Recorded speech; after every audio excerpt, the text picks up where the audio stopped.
Hey, what's up, everybody? Happy 3-day weekend here on the Labor Day. It is Monday, September 2nd, and thank you for tuning in.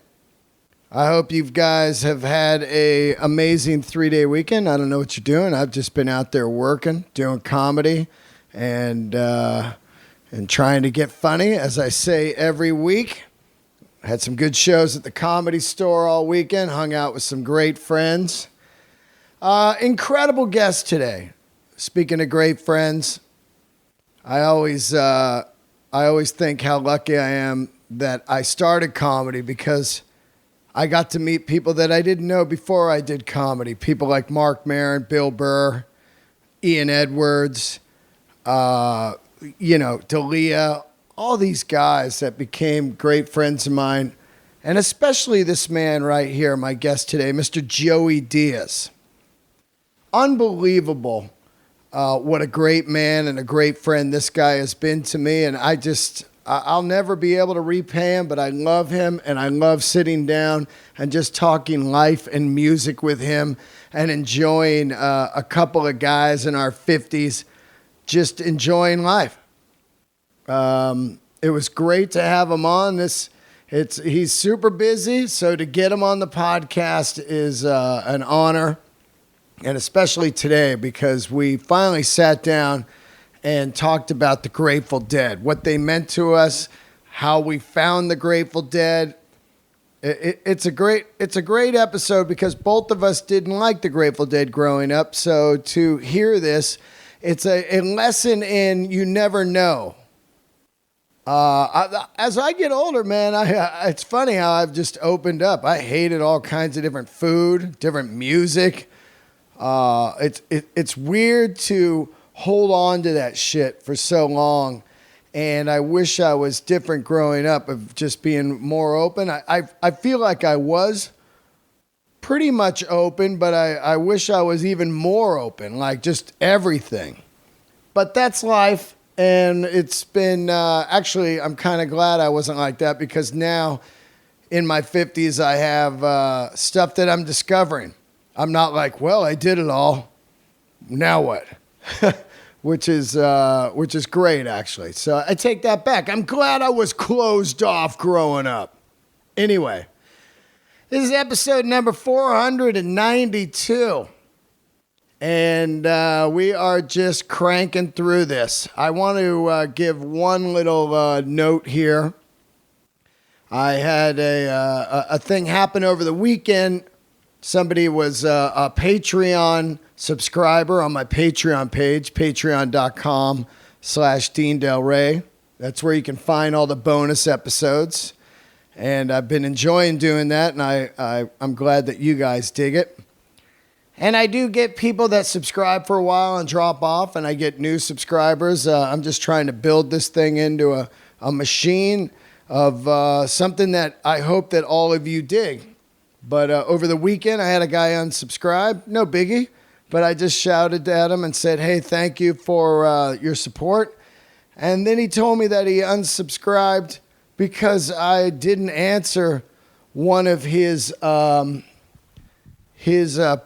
on the Patreon page. And it kind of bummed me out because I got to tell you, it's not a big deal like, oh, wow, he unsubscribed.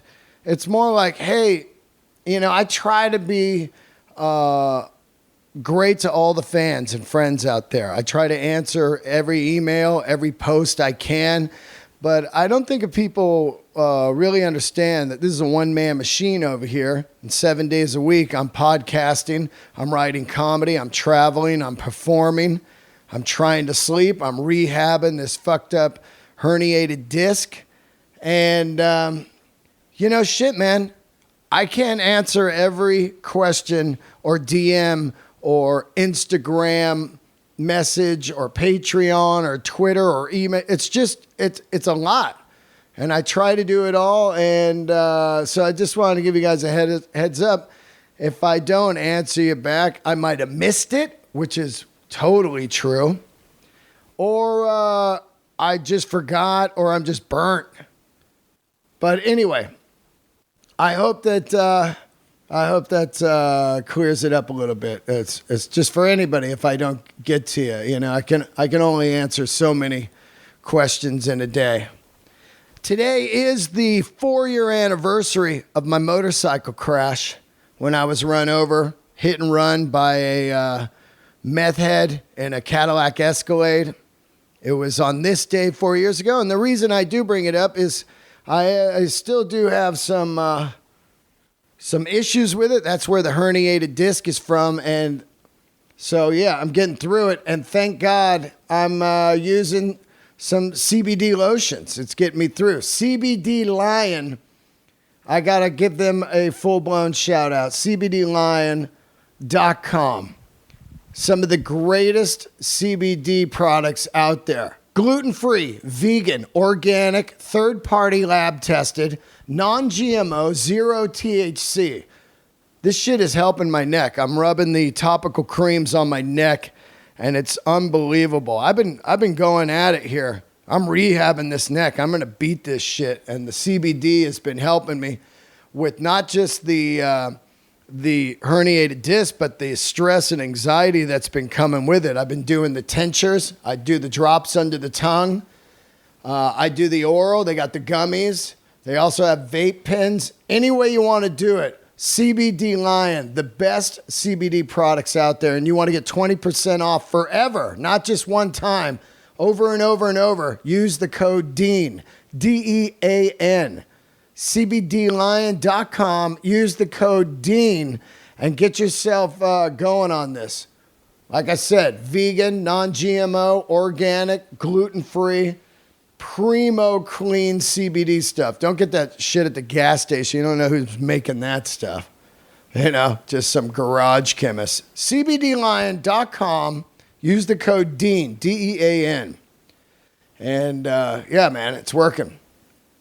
I do want to give a shout out to the Mother Hips, one of my favorite bands of all time, because the Mother Hips are really how I found the Grateful Dead. I found the Grateful Dead backwards, from the Mother Hips, then the Black Crowes, then the Allman Brothers, the band, and then boom, there it is, the Grateful Dead. And I'm grateful that the Mother Hips are still a band, still out there touring, putting out new music nonstop, and I just wanted to give them a big shout out. Don't forget to subscribe to the podcast on iTunes and leave a review. And I do want to say a lot of people have been tweeting about the podcast lately, and I can't thank you enough. The more chatter on Facebook, Twitter, Instagram, the more spreading of the word, the bigger the show can get, and the better the guests we can get. We can get bigger and bigger guests if people see it constantly out there in the Twitter and Instagram world. And I'm starting to see that, which is pretty damn cool. So keep spreading the word, everybody. And have a great, great week. I love all you guys. Don't forget to catch me at Hilarities in Cleveland, headlining September 20 and 21. Get your tickets ASAP. And then catch Joey and I. This is going to be great. Joey and I are going to be in Chicago. We're going to be in San Francisco. We're going to be in Sacramento. We're going to be in Omaha. All the dates are on DeanDelRey.com. I love you guys. Thank you, Joey, for doing the show. Keep the candles lit. Here he is, Joey Diaz.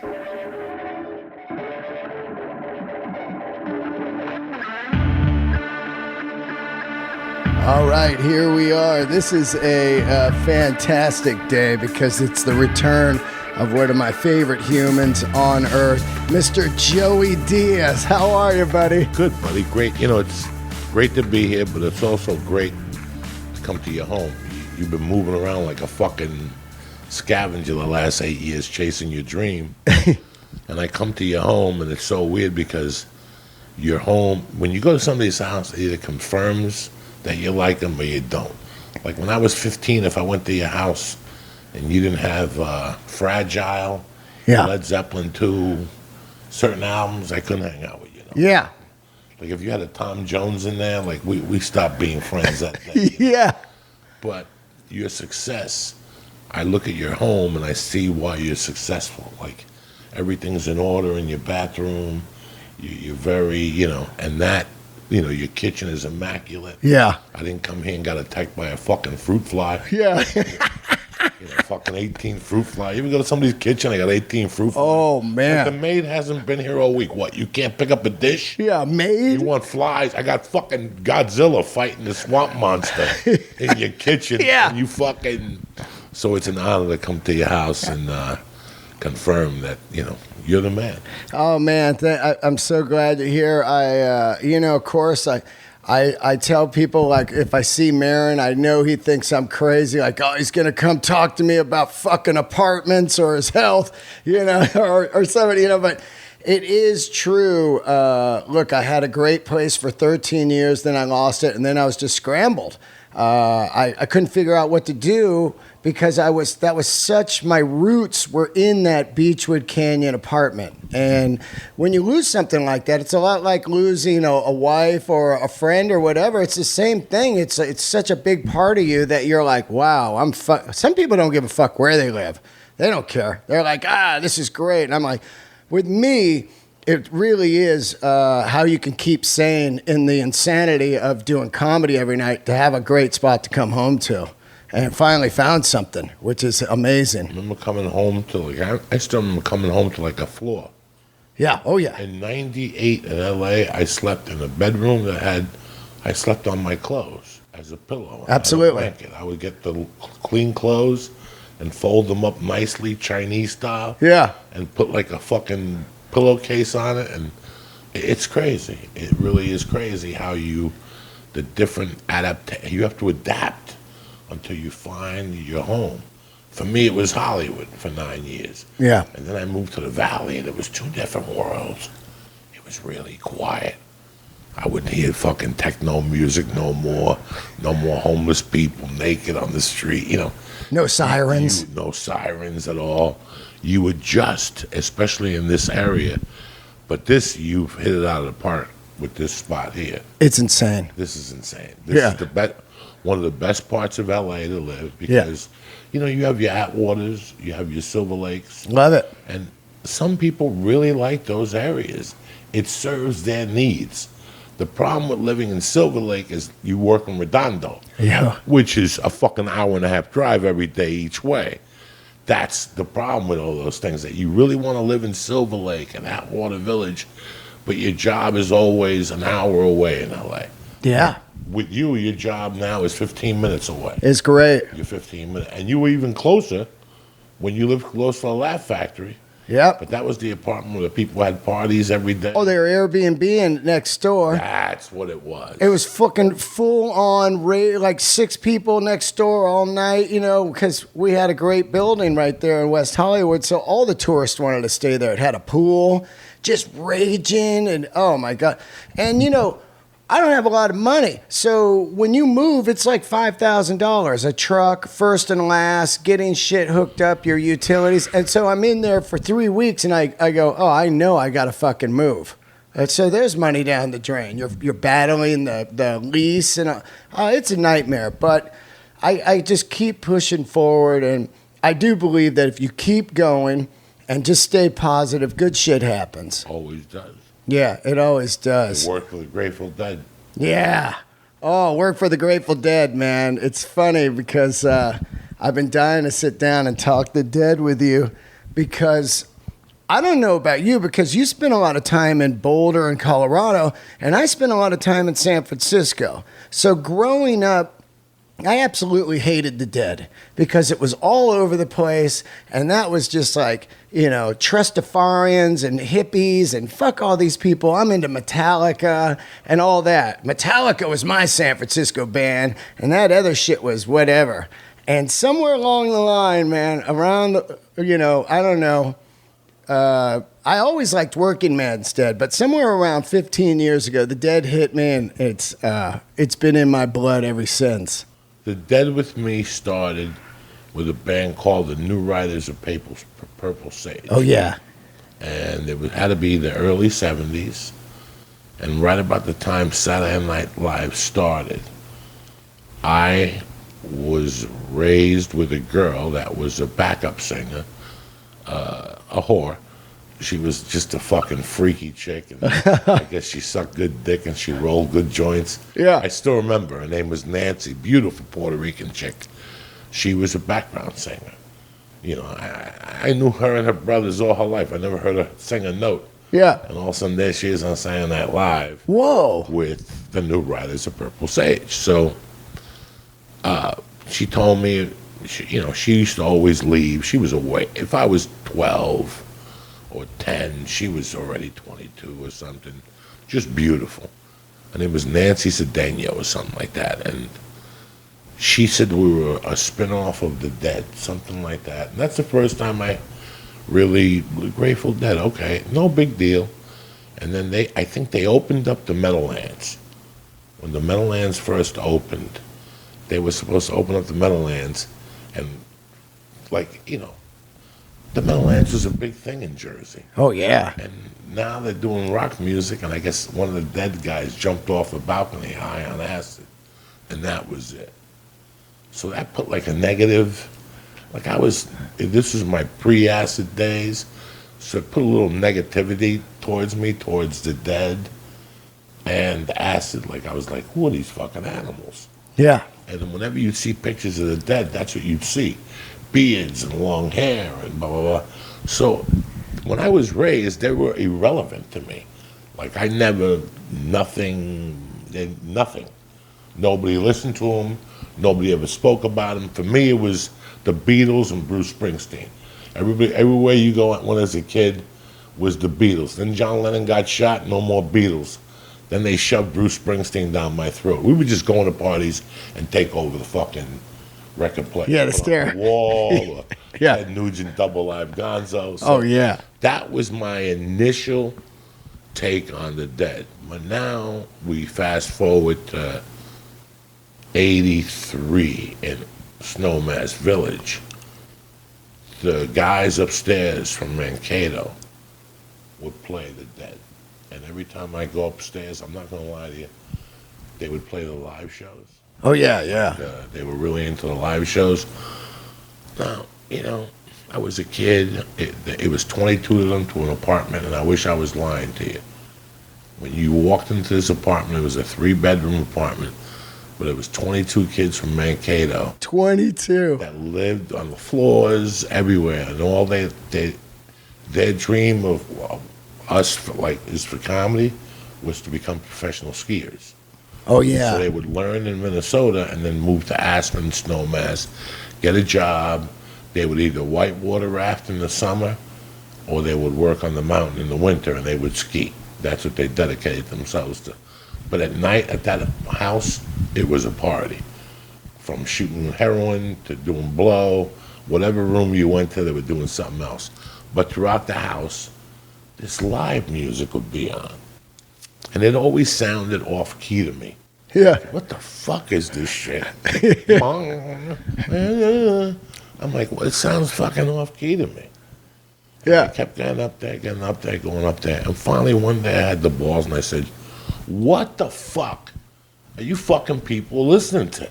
Every time I come up here, it's like Yoko Ono joined the band. That's what it sounded like. This is what her band would sound like. Yeah. Just off keys and off melodies and shit like that.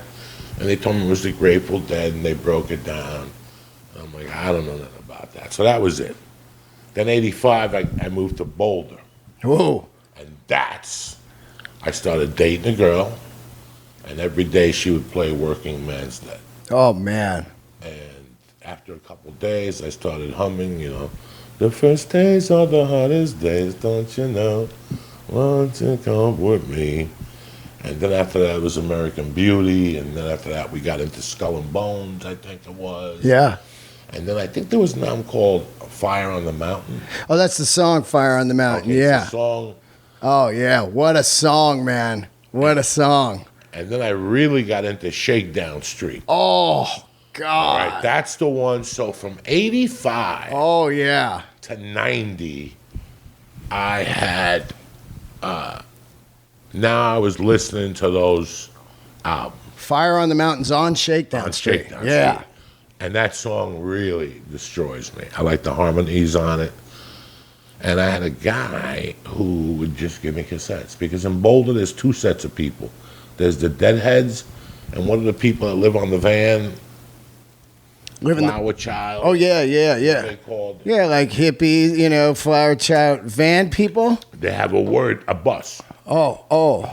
It's a big bus that comes to Boulder every year. Yeah, like the hog farm people, like Wavy Gravy and shit. I don't know. And they would all meet at a coffee shop called Penny Lane in Boulder. It was where I learned to write comedy. And they had a midnight poetry reading. And I was in the halfway house with this guy that was older. But he had a hot younger girlfriend, and she ran the coffee shop. So she would slip me up from time to time during the fucking poetry readings, and I'd do comedy. Oh, they'd sick. boo me and get off the stage and blah, blah, blah. But comedy on Joey Diaz at the poetry reading. You cocksuckers! Oh, my God, yeah. He ran, and he fell in a bag of shit. I would just go up there. But, dude, that's so funny. It's fucking amazing. I still remember that shit. But what really intrigued me was the following they had. The amount of people that would go to the shows. Like I said, I had this guy that would give me live recordings. And then after I heard, it was like, I'm going to be honest with you. I had Rolling Stones, Some Girls. And they were the biggest fucking thing in my life. I love that album. Oh, it's the best. I went to see the Stones live. And they were pretty fucking good at the Spectrum, not the Spectrum, but Veterans in Philadelphia. When I got the next album I bought was Get Your Yayas Out. Oh, the live one. And I gave it away. You didn't like it? No. The sound? The sound, I didn't like how he sang. I didn't like the lyrics, how they were arranged. I didn't like the live experience. Wasn't for me, even though I had seen him live. But it's so weird how you learn about music the more you dive into different bands. Sometimes by listening to Soundgarden, you'll understand the Beatles. Oh, yeah. There's a weird equation to music that's something, you know what? Dean Delray and me were buddies since we were 6. He was a Beatle guy. I never liked the Beatles. Then one day at 30, I got into the Beatles.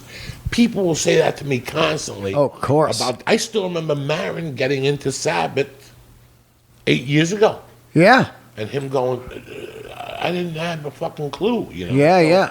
That's what's great about music. You're never too late to catch on. Now let's go back to Zeppelin live at the Garden. Zeppelin live at the Garden is a live performance, 5 live performances taped into one movie. Song remains the same. Remains the same, but come on, guy. Listen to that Dazed and Confused. Oh. And listen to the real Dazed and Confused. And you're like, what the fuck is this? So I learned about a thing called improvising.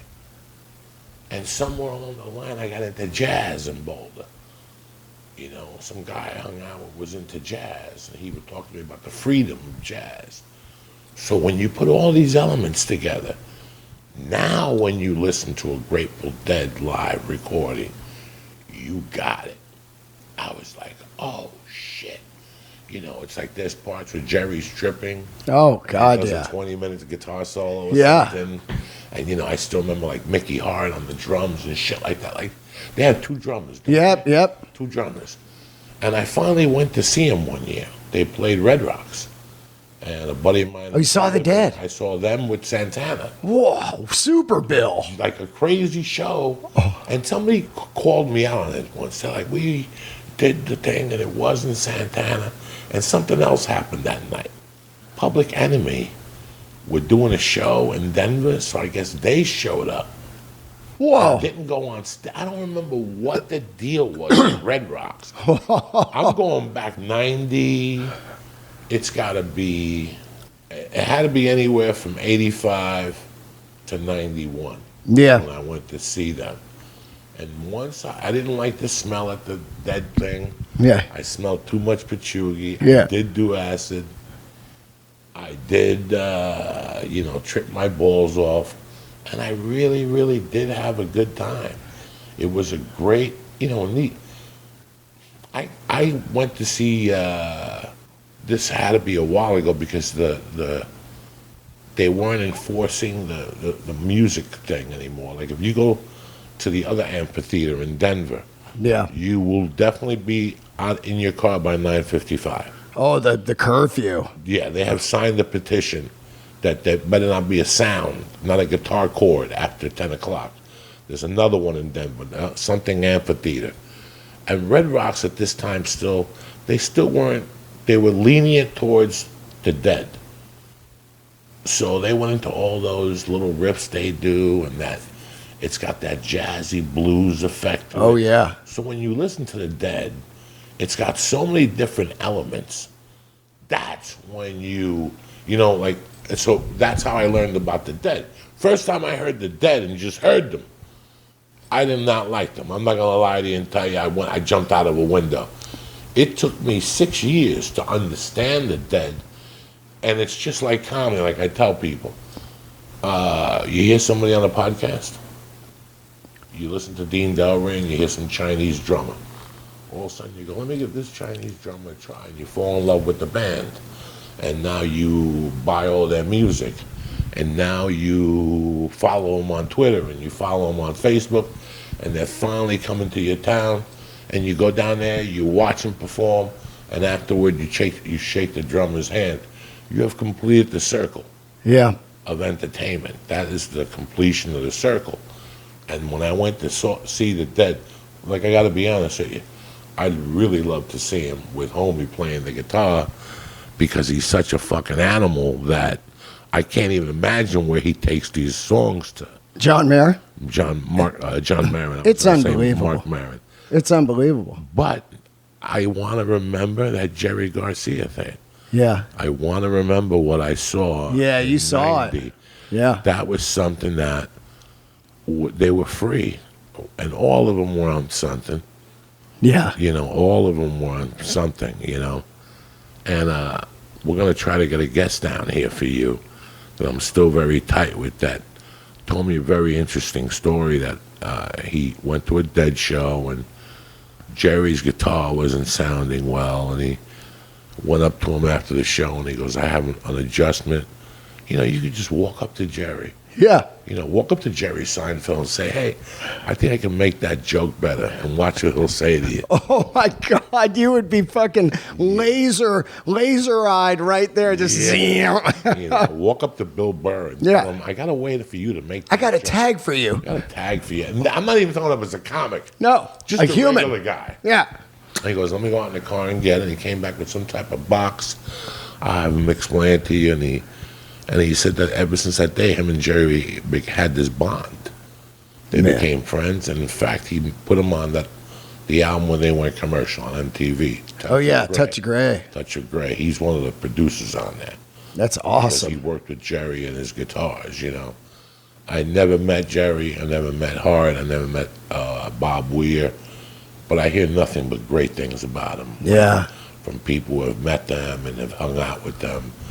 And it was, I was reading somewhere, for you fucking assholes, and I don't mean to disrespect nobody this early in the morning, but for you fucking morons to pay $600 and go to Coachella and see and smell and sweat, yeah, it might be an experience, but it's really not. They had a thing that the fucking Dead did in 66 or 65 called the Psychedelic Festival. Oh, yeah. Listen, you're not allowed there on DMT. Like, don't show up with DMT. Don't show up with a vapor pen. Don't show up with a fucking edible. It's either LSD or straight up tuturuts. Yeah. Like, who goes to a psychedelic festival in 1965 or 66 in San Francisco? Like, you got to take acid. 100%. Like 100 fucking percent. And it was an experience. It was 12-hour acid. You really do have the hole in your cupboard in your computer. You don't want nobody watching you when you whack off, do you? Oh, yeah. Hell yeah. I love it. You gotta have that, right? I got the black triangle of tape over my computer. And these fuckers, man, as you get older, you get a little paranoid. These fuckers are listening to us, man. They're listening to everything. Yeah. They're listening to this podcast. But they'll listen. Who gives a fuck? I don't give a fuck. I lived the life of a boring 56-year-old man. So Yeah. Yeah. But no, that's what the Dead, like, I'm a fan of music. Anybody who listens to comedians know that they're frustrated musicians. Yeah. Were musicians that did not want to take bass playing lessons, or in my situation, I didn't want a guitar because I knew I'd snort it down to the final fucking note. Yeah. So, I traded a guitar for a sack of blow. Yeah. One of my favorite guitars. It's gone. It's gone, and it's the way it is. So I knew I'd never make it, but I'm a big music fan. If you know me, on any level. And the Grateful Dead, I have a special knot for them in my heart. I always have. And still, I catch myself once every 10 days. Just out of respect, I'll put on fucking Working Man's Dead and clean the office. Yeah. I'll put on American Beauty and do a few bong hits and just listen to the entire album. I never listen to the Dead for one song. Yeah, I never do that either. You follow me? Like, I'll it's go not a from one-song COC band. to Velvet Revolver to fucking Judas Priest. Crocus. Screaming in the Night. Yeah, Screaming in the Night. That was hysterical. Yeah. I haven't heard that in years. But then when I go to fucking The Dead, I just go to YouTube, find the album, and sometimes I'll find a live clip that's like a 40-minute live clip, and I'll just put it on, just listen to Jerry play the guitar. Yeah. Which, one of the most, I can't say that because a lot of people gave Jerry credit. I like to say he was underrated, but I'm lying if I said that. Yeah. People who know the guitar know that Jerry could fucking play. What number was he on Rolling Stones?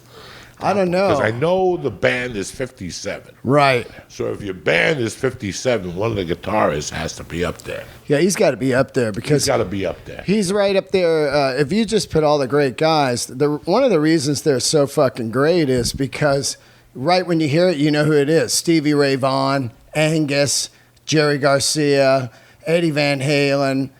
You know who they are. It comes on, so that's what makes that fucking a guy in the top 10 to me.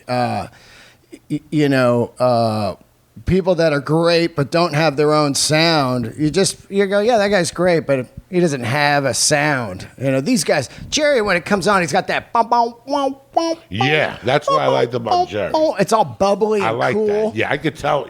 Listen, that's what makes a guitar player. When Eric Clapton hits a chord, it's Eric Clapton. When David Gilmour hits a chord, it's David Gilmour. When Randy Rhoads hits a chord, it's Randy Rhoads. That's what makes the outstanding.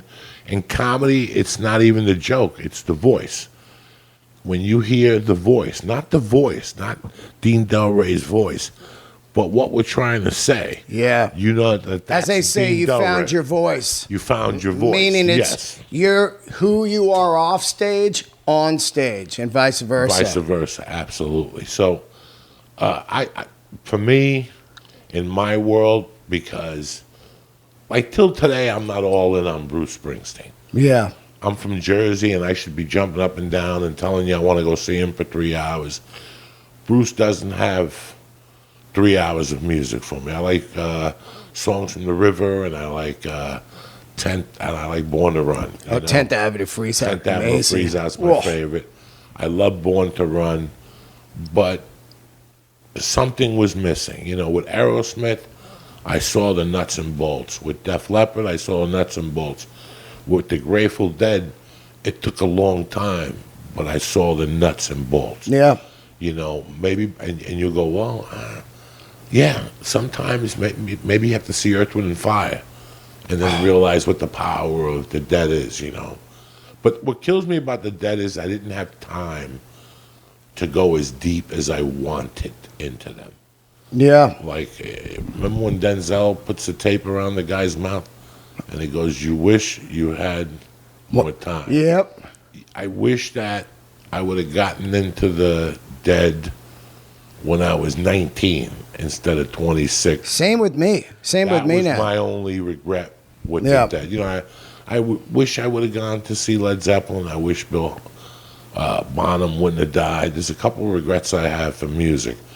When it comes to the Dead, I wish I would have been more open-minded to go on to a couple more live shows, a couple more hangs. Yeah. I'm the same way because my music taste, I pride myself on how eclectic it was growing up. I'm like, I went from Prince, Michael Jackson, Earth, Wind and Fire, Lakeside. Then I'd put on Back in Black. Then I put on Cheech and Chong. Then I put on, Slayer. All over the board. But for some reason, and I think it was, I've said this many times, it was more that the fans of the band kind of ruined it for me. It always made me like, because I was always working a job. My mom, single, one job, I had to work, dad wasn't around. So these hippies would really turn me up like, oh, hey, dude, you got a miracle? And I'd be like, fuck you, get a job. I was just angry young guy. Like, I'm working all day and then rehearsing all night. These guys are just cruising around America in a van. And now I look at it like, that sounds pretty fun. Just fucking cruising around. The Dead they would do these. Did they ever stop touring? They took a time off in the early 70s where they kind of, they called it a break. Did they break up? What's going on? Mickey Hart left the band. His dad ripped off the band. He stole a bunch of money from him, and he left, and they came back as a one-drummer band for a while, and then Mickey Hart came back, but they did stop for a while. They were just completely burnt, and Phil, the bass player, says that he felt that it was the best the Dead from, I think it's 66 to 72, whenever the break is. Other people think the Dead is the best all the way mid-70s, and then other people love them in the 80s. And that's what I love about the Dead, is there's all these different eras and vibes. They're super psychedelic and hippie in the 60s.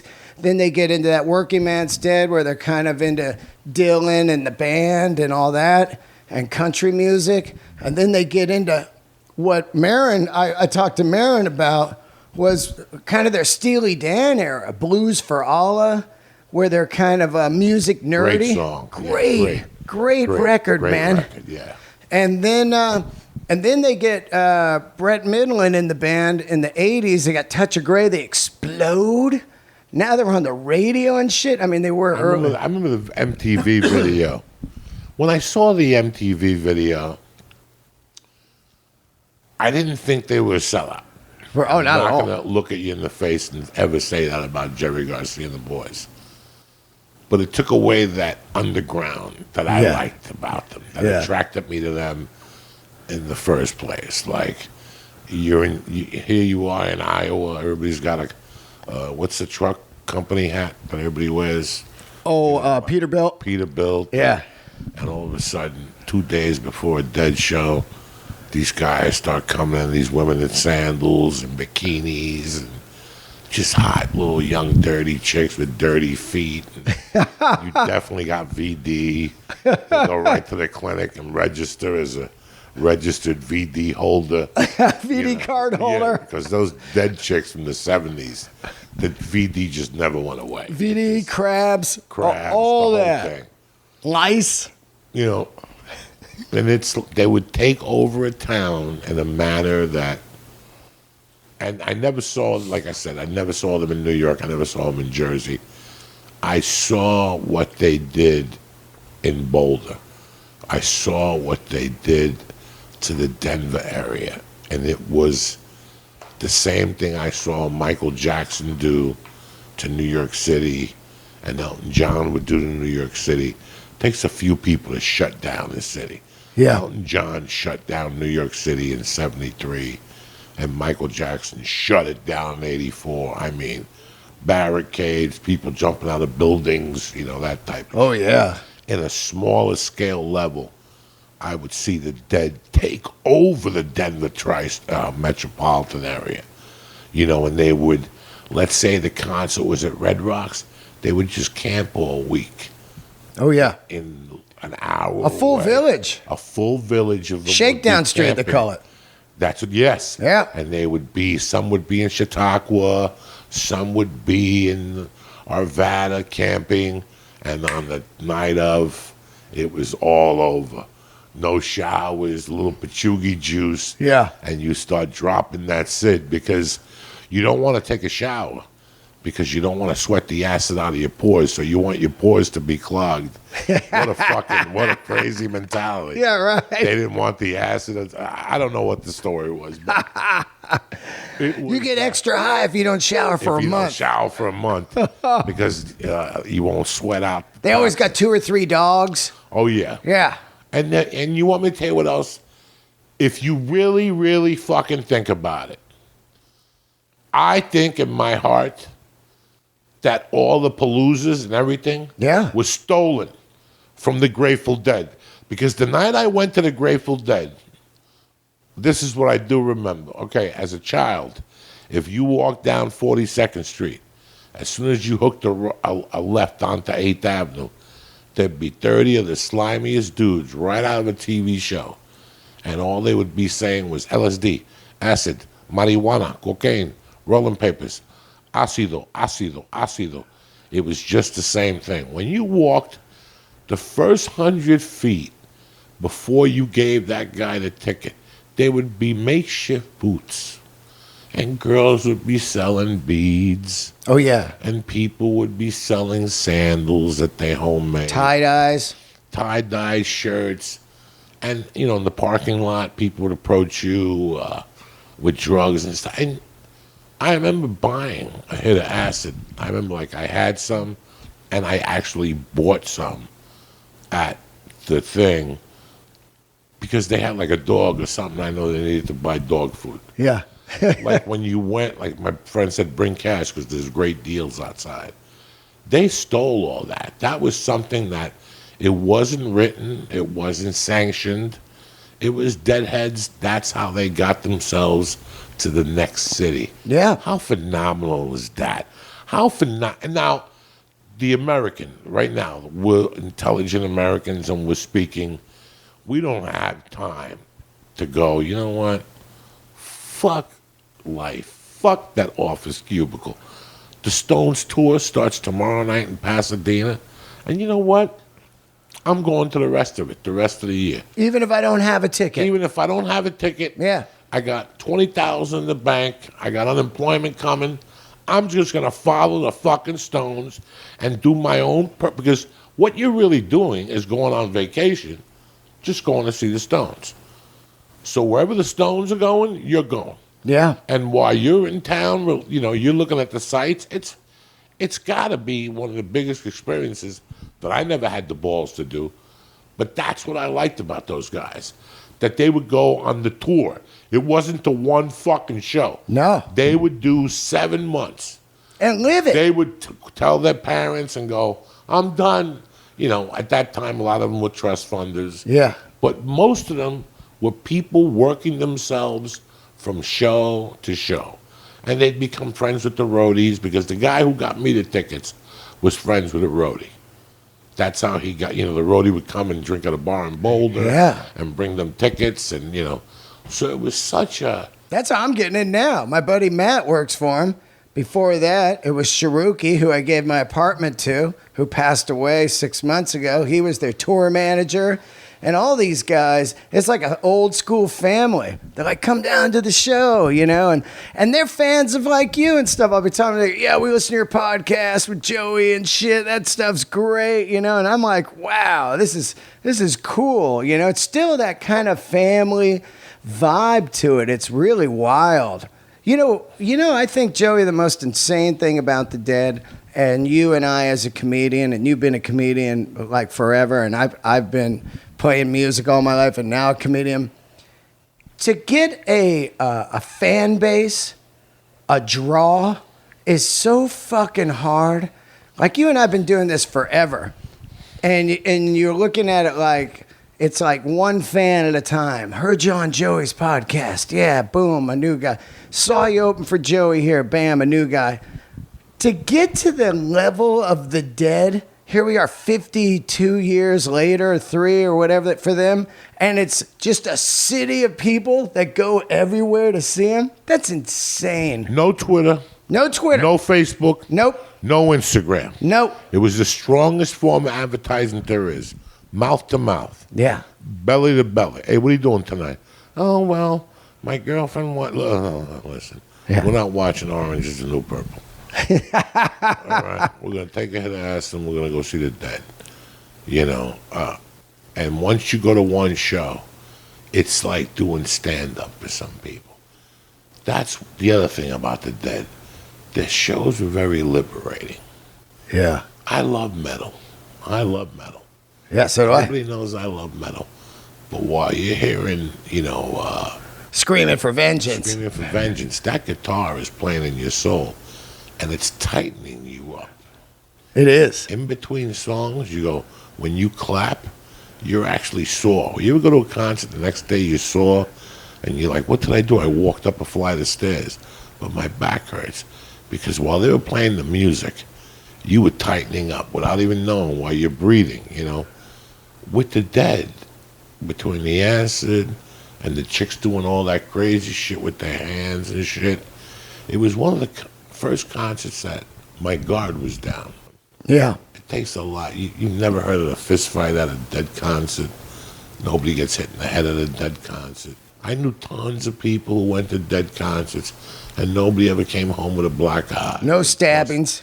No, it was always this very hippie-ish vibe. Now, you've gone to see them recently. You went 3 nights.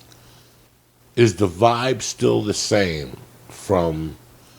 What is the vibe of the Dead now? Your honest opinion. Well, when I went to the last Dead shows when Trey played, I think it was 3 years ago. They said, did you ever see Jerry? I never saw Jerry in the Dead. I did see Jerry. I've told this story a couple times. I saw him in person 2 days before he died.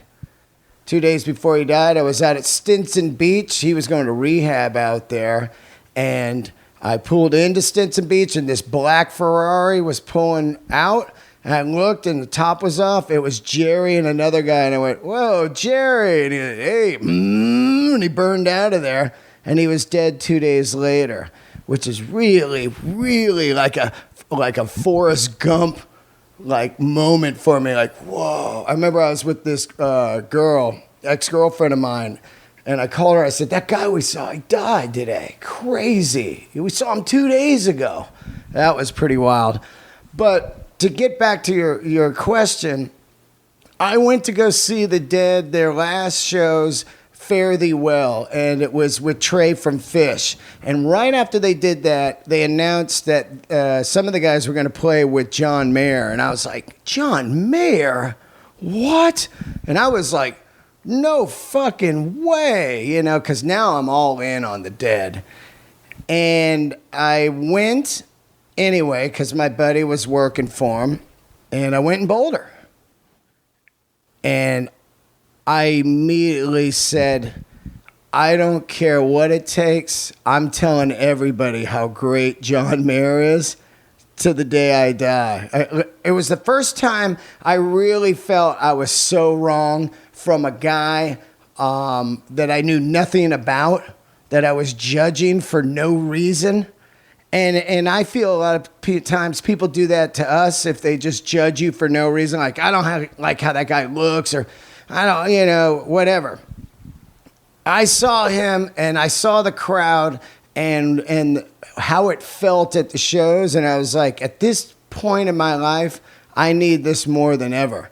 And I've gone now, I think, 10 times. And this year, I saw him 4 times, twice at the Bowl, twice at Boulder, and they were some of the best shows I've ever seen in my life, live concerts. And I've seen thousands. How is Boulder compared to L.A.? Well, Boulder is a special place to see Dead & Co. There's just, I know when they're playing Boulder, I'm going to that because the entire vibe of the city is unbelievable. It's so festive, and everybody there's a music freak. And when the band comes on, they know the legacy of say, Boulder or San Francisco or a couple other cities where there's this legacy where they have to really deliver, and they crushed it. It was unbelievable, but they crushed it at the Hollywood Bowl too, because I think they like to really kill the industry out there. Like, fuck you, we are the best. Now, how many remaining members are there? There's one, two, Dead and Co. There's three. With Mike Mayer, with John Mayer. It's two. The two drummers, and it's Bob Weir. It's three of them. Okay, so we got Bob Weir. Oh yeah, Bob Weir, man, and Bob Weir is working out now. He's all fit. He sings amazing. I don't know. Look, man, I'm 53, and my memory somewhere along the way, back when I quit sugar, went to shit. Everybody said it was going to be way better. It's not. I feel way better, but my memory's shit. But Bob Weir, some of these songs, like Blues for Allah, Terrapin Station, are 12 minutes with all these intricate changes and shit. This fucking guy, he's commanding the band, giving cues and shit. I don't know how he remembers it all. But, man, he is killing it. And I tell you, I'll say this over and over. John Mayer is a god up there, man. A god. When you first found out that it was John Mayer, why were you excited? Most people were like... I wasn't excited. You weren't. Oh, no, I was... I didn't get it either. No. But I didn't say nothing. But then something happened along the way. Yeah. I saw some video of him. Right. Doing blues. Oh, yeah. Okay, I saw a video of him doing these blues at a bar or something in New York, and I was blown the fuck away. When they announced Dead and Company, I know he doesn't need the job. Nope. Okay? So he signed on to do something that he knew the catalog, which makes you have to love John Mayer even a little more. That he's gone from that bluesy Eric Clapton, B.B. King style, and now he's doing this other loose bluesy jazz, and I heard he's hitting all the marks. Oh. Because another friend of mine went to see him, and he goes, he just shredded this fucking guitar when I went to see him. So it's... I judged him for no reason, and it taught me a hard lesson, because... Like I said, I know a lot of people will judge me just on dumb stuff like, I don't like his voice, or I don't like his look, or whatever. And I did that to John Mayer for no fucking reason. And it's a 50-year-old adult, which is like just stupid. And now I feel like I need to extra shout him out because it's just that fucking good. I heard an incredible, or I watched him on a CBS Morning News thing. He said he was having a hard time in Hollywood. He was getting a lot of wrath after the Jessica Simpson stuff. He said he went to rehab for ego. He moved to Montana, disappeared, right? Just got the fuck out of here, and he was in a hardware store, I believe, and he heard Althea by the Dead while he was shopping in the hardware store, and he heard it, and he was like, wow, this is fucking great. And he went home, and he started diving into the Dead, and I think the Dead hits you at a time in life when it's rough for you, and you go, oh, wow. That's and then it sounds kind of hippie. You're like, whoa, peace and love. But it is true. It's a soothing music for me. It's a soothing music. It really is. It's the most soothing 3 hours. When you go to a concert, okay, I got to fucking pull up. I got to valet park. Yeah. I got to stand on the line. I got to do these things that never existed at a concert 30 years before.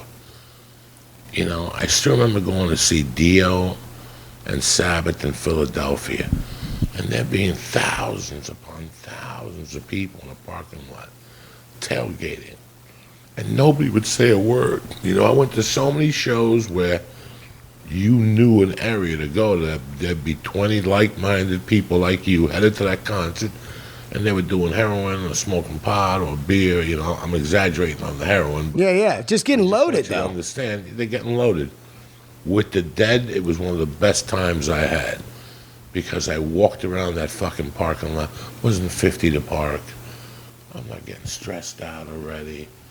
You got out your car, people had flip-flops on, nobody had to dress up. You know, some people had, or most people had tie-dye on. I just had like a shirt on, you know. I was there for the music, but the experience was fucking mind-boggling. Yeah. And something you said that made a lot of sense also. It's so weird how many people I grew up with that because of a dumb thing, they wouldn't go see somebody. I could care less what your outside boundaries are and what your life's about. I don't care either. If you step up to the pump, I'm going to give you the benefit of the fucking doubt. That's the type of guy I am with music. Way before I got into comedy. I was just telling my wife, I heard Shake It Up last night. Yeah. Shake It Up by the Cars, 82. Great. Let me tell you something. Candy-O and the first album is one of my first favorite albums of all time. I was never so excited to see a band than to go see the Cars at Central Park. Thinking about it right now, the Cars didn't belong in Central Park. There's no good acoustics. Yeah. There's never been a live album from Central Park. The acoustics suck. It's Yeah. just a bunch of fucking morons Just getting air. together, airing it out. Yeah. It just goes into the air. Yep. You can't, you know. I went to, what's that album the Cars put out? It was Candy-O, then they put like a fourth one out with like a Domino or something. Not that good of an album, but I remember I told my wife, I go, you see this song? This is the beginning of the end for the Cars. We walked out of there like our girlfriends had cheated on us. Like we wanted the Cars to be so fucking great. But it wasn't their fault. See, now in hindsight, Yeah. like I left there. It was the room. It was the room. It was no room. Yeah, It was no the room. trees. Yeah. They had organs and lead guitars, and you know, it works for fucking Crosby, Stills, Nash. Of course. And Young. It works for Simon and Garfunkel, you know, but for that style of music, it just didn't work, and I didn't know at that time, and I got pissed off at the Cars. I don't know how we got on the Cars, but it's still music talk with Dean Delray. So fucking great, the Cars, dude. I asked some people to shoot in some questions for us about the Dead on Twitter, which is great. So let's check a couple of them out. Joey, what are your top 3 Dead songs? Fire on the Mountain. Yeah. You know what song I like, which is a shitty song to like, Yeah. but I like it? What's that one? Good Lovin'. Oh, yeah. Oh, yeah, that's great. Really, really, something about Good Lovin'. Who's singing on that? Bob Weir? Bob Weir, yeah. Oh, I love it. Yeah. I love that song. And to take you something deep, I really like Uncle John's band. Oh, yeah. Yeah. Something about that gives me tingle. Come see Uncle Tom's band. Yeah. All that stuff. Come along. He's come to take his children home. Yeah. He's come to take his children home. When you see that live, you're like, I'm okay. Yeah. I may have a little armpit odor, and I might be sleeping on somebody's floor. And that's what I think the Dead did also.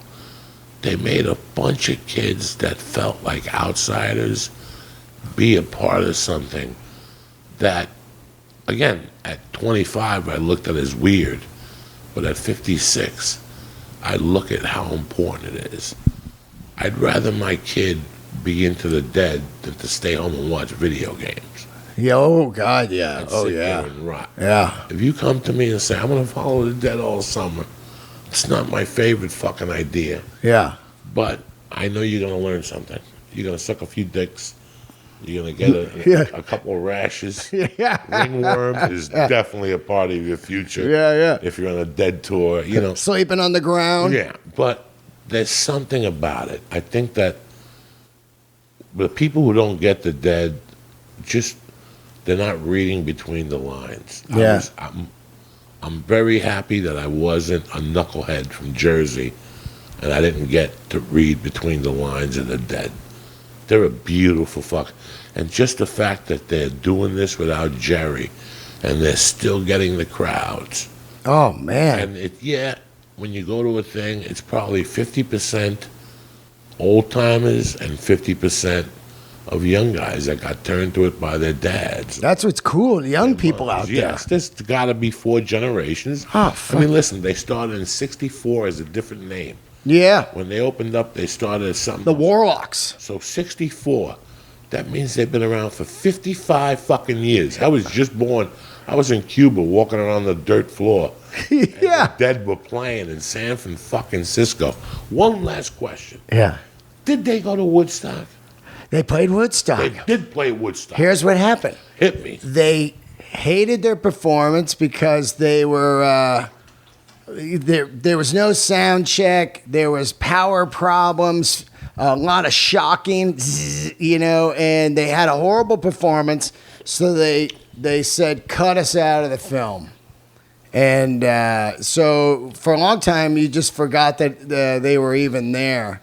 But it's funny, a lot of people that hated their Woodstock performances, I've listened to them recently, and it's like, this is great. Creedence, like Fogerty hated it. And when I listened to the Creedence Live at Woodstock record, it's on iTunes now, I'm like, this is fantastic. So they did play Woodstock, and then they were supposed to play Altamont, and when they landed, they heard what was going on, and they just got back in the helicopter and fucking split out of there. And it's a good part on the Altamont film. Jerry's standing there, and they're like, yeah, man, like they punched the Burrito Brothers in the face. And he's like, what? Oh, we're out of here. And they just blazed. I love it. They were smart. They're like, we're getting the fuck out of here. There's a fantastic film. With Me with the Dead is, I feel like Pacino in Godfather 3, they pulled me back in, Every time I'm kind of growing up, like, I don't like the Dead, something would grab me and I go, maybe I do like the Dead. And it would happen all the time. There was a documentary called Festival Express. A guy put on a concert series all through Canada, and he had the band Janis and the Dead and I think Sean Anna on a train, and they went from city to city in Canada and did these giant shows, and he filmed the whole thing, and then it shelved it for like 30 years, and somebody found it in an attic, and they put it out like 15, 20 years ago. It is fantastic. Everybody's fucked up on the train playing all night, the band and the Dead and Janis together, and I saw that documentary and I go, I love these fucking guys. I love all that type. I love that shit, right? Soul Power has that. Oh. When they're on the plane with Celia Cruz and B.B. King. So cool. And they're all fucked up. You can see their eyeballs. They've been doing blow, Hector Lavoe and Willie Colon. And you're like, wow, these guys, they knew how to live. Yeah. You and me take the 445 out, and the worst thing we do is drink coffee. Yeah. And we get there and we're sober as a judge. These motherfuckers got there fucked up. Oh. Then they had to sleep it off, or they just went right on the fucking stage. It was just, we have just become a society of pussies. Yeah. Tomorrow night is going to be interesting in this town because the Stones are playing tomorrow. Yeah. And Pasadena Rose Bowl. And here's the thing, like tonight they were supposed to do something. They always do something in Silver Lake the night before, or like they played the Echoplex. They did the Fonda and did Sticky Fingers from top to bottom. So I'm waiting for my neighbor. Yeah. I guess her girlfriend is who does Mick's hair when he comes to town, and she told her that Mick was doing something somewhere. Wow, that'd be great if he came to the Comedy Store. Oh my God, could you imagine? He just started singing "Start Me Up." Oh, can you imagine? He just gets up, start me up. Hey, we got bumped by Jagger tonight. That would be great. Oh, my God. Let me check the next question here. What's the most acid, Joey, you've ever taken at one time at a show, at a live show? I only take one hit, right? You ever take more than one hit? I think I took 2 hits of Double Barrel Sunshine for Pink Floyd The Wall. Whoa, you saw that tour? Yeah, the first night at the Nassau Coliseum. Oh, sick. 1980. I also took 1 hit of Window Pane. Oh. for the Stones and Foreigner in '78. You know, everybody else I really don't remember. Like I'm just starting. Like I remember I saw the Cars yesterday. In the car with my wife, I had forgotten I saw the Cars and how mad at them I were and blah blah blah. Then I went to see the B-52s on 3 Quaaludes. That was also great too. You know? I would take whatever, but I think the concert that got me was Pink Floyd The Wall. We prepared for it. We did acid that afternoon, and by the time we got to the show, it was peaking. And that was a different. Like I have acid at the office. Yeah. And I'll take a little hit from time to time. It's an hour and a half. That's it? You trip a little bit, and you're back to normal. It's not like that old acid, it's 8 hours? It's not like the fucking 3 hours of giggles, 4 hours of intensity, and then 3 hours of what the fuck did I just see? Yeah. You know, what am I going to do with my life? Should I quit Denny's? You know. That shit is crazy. All right. Somebody had a great question here. Although we are talking the Grateful Dead in a couple days from now, is it Lane Staley's birthday or is it the anniversary of when he passed? Let me look real quick here. Which is also a super legend. Between Joey and I, we just love. It's Lane Staley's birthday tomorrow. Wow.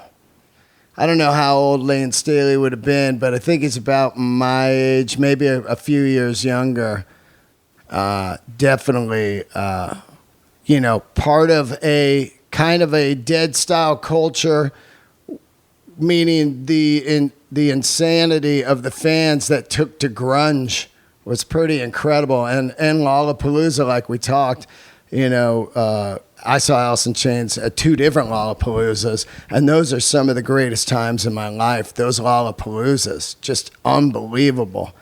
He's gone, man. That's a brutal drug. All of them are gone, except for Pearl Jam, Eddie Vedder. But all the main guys are gone. Cobain, Chris Cornell, and Lane Staley, man. And Mother Love Bone, Just a brutal city there. Brutal city. Listen, man, no risk, no reward. Yeah. You wanted that music, you had to sacrifice something to get it. When you listen to Nutshell, is it? Yeah. That album, what's the name of that? Alice? Jar of Flies. Jar of Flies. And then you put on Dirt, and you could feel the drug and the pain coming through the thing. Now in hindsight, we're listening to Cornell's music, and we're seeing where his head was at. Yep. Whether it's Fell on Black Days to Just Like Suicide, there was so many things pointing at his unhappiness or his mental thread that we didn't notice at the time, When I lived in Seattle in '95, there was a little hot hippie waitress at Giggles. I was 30-something, she was 24, and I don't know how many nights she said to me, do you want to go up to the hill, Flower Hill, Torture Hill? Oh, yeah. Capitol Hill. Yeah, that's what it's called, right? That neighborhood? Wherever Lane Staley was living. Yeah. In '95, he was in an apartment, and it was like a walking shootery gallery. And people would come in and people would come out. And I don't know how many times she asked me after a show, what are you going to do tonight? And as coked up as I was, she'd go, I'm going up to Lane's. Do you want to come up? He's got some good heroin or something. And I remember looking at him like, there's nothing I want more in the world than to go up there and shoot a heroin. But something just, people say that you never want to meet your heroes. Yeah. And I think it had to do with that. I didn't want to see my hero fucking heroined out with cigarettes getting put out on him and all that shit. It just wasn't for me. Yeah. And he died, a couple of years after that or something. But I mean, I'm 56. My life is music. his Unplugged is one of the best Unplugs I've seen in my life. If you want me to sit here and tell you I like Nirvana when they first came out, you're not going to get the answer you want. Nirvana's another one of those bands that he had to shoot himself to get my attention. And now I feel horrible I never saw him, because that was the beginning of two eras. It was Kurt Cobain. Yeah. But the guy that was in the background he was a 16-year-old prodigy named David Grohl. Yeah.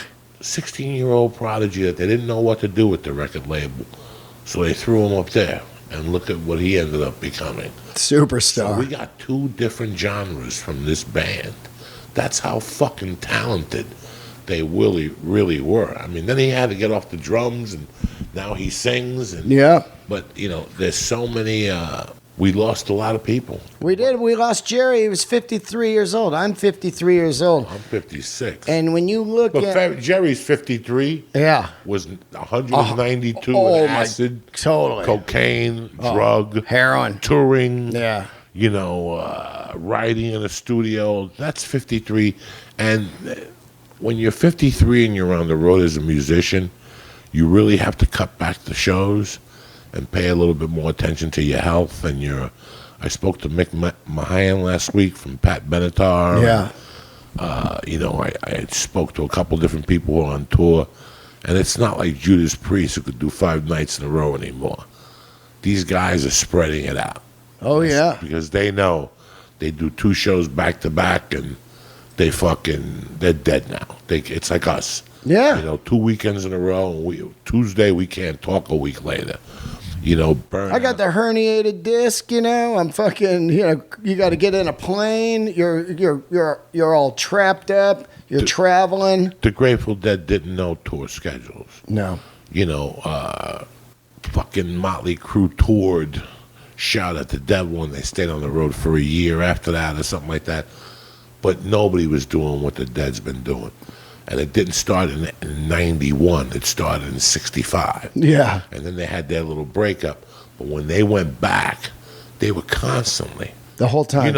I lived in Boulder for 12 years, and I can tell you something. They came every year.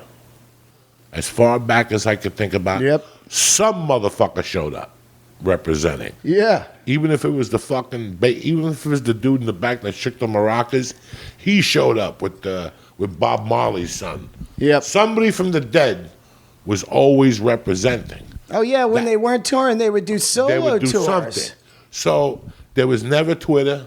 There was no Facebook. But they always maintained their relevancy. And as soon as a person went to college and he didn't get accepted into Phi Beta Come in My Mouth and the engineering school, who does he turn to? The stoners. And guess what? They accept him. That's how you become a deadhead. Well, thanks for coming over, dude. Brother, I'm in shock. It's so great. We finally got to do it. We've been trying to do this for a month. I know. But our schedules... It's good, though. We're busy. Listen, man, these next 2 weeks in this town are fucking dead. Yeah. Until September 5th, until that first football gets snapped, everybody's fucking brain dead right now. You got Labor Day and the NFL and college football. We got some great shows coming up. We got some great shows. We're going to be at the Chicago Theater. You, me, and fucking we're bringing along Kate Quigley and Sacrificer. Oh, yeah? We're just going to light a pussy on fire on stage for a closer. Remember, didn't somebody light their drums on fire? Oh, my God, yeah. We're lighting Kate Quigley's skinny little pussy on fire. And then we got Omaha. And Detroit at the Motor City Casino, December 7th. Yep. And Omaha, November 8th and 9th.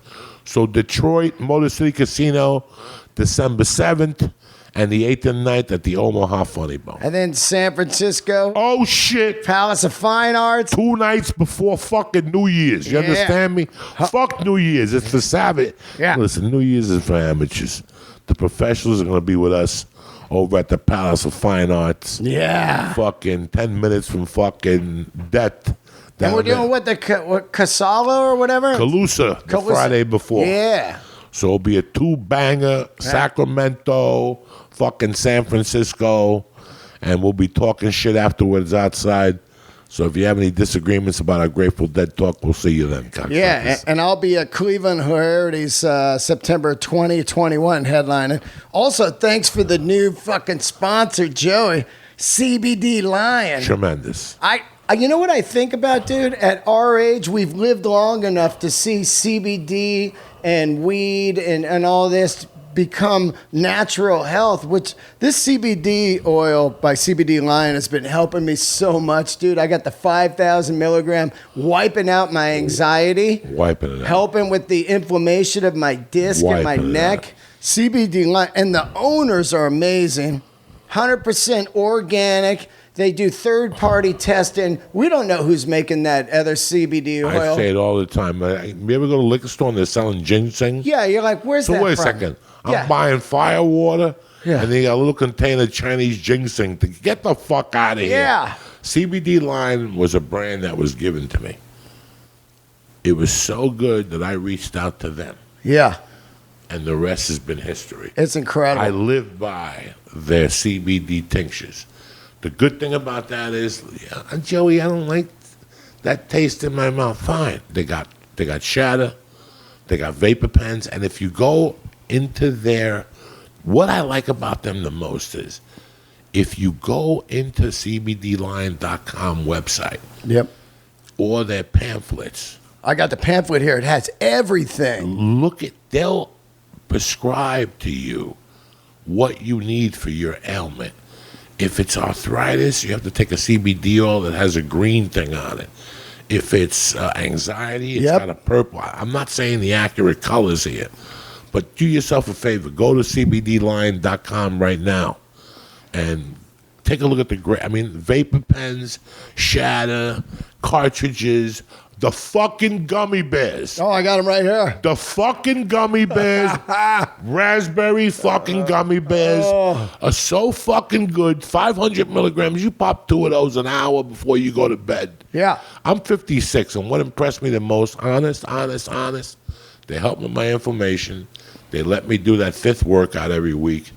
But the number one thing about CBD Lyon that's helped me the most is sleep. Sleep. Once you're over 50, we get up to pee in the middle of the night. Yeah. Now, I don't get up to pee anymore. Nope. And no THC in it, guys. So No. you're not going to get tested at work and get busted or whatever. This is straight CBD, all natural, vegan oils. And man, and use the code DEAN for 20% off all the time, not one time. All the time you use this code DEAN and you get 20% off. And I'm telling you, it has really helped with my anxiety because I've been, since I got this herniated disc, dude, I've been depressed. Like when I'm off, I slip into a fierce depression because all I want to do is work. That's it. That's it. And if I can't work, I start to freak out, man. You know? So CBD Lyon, man, thank you, Joey, for Thank you.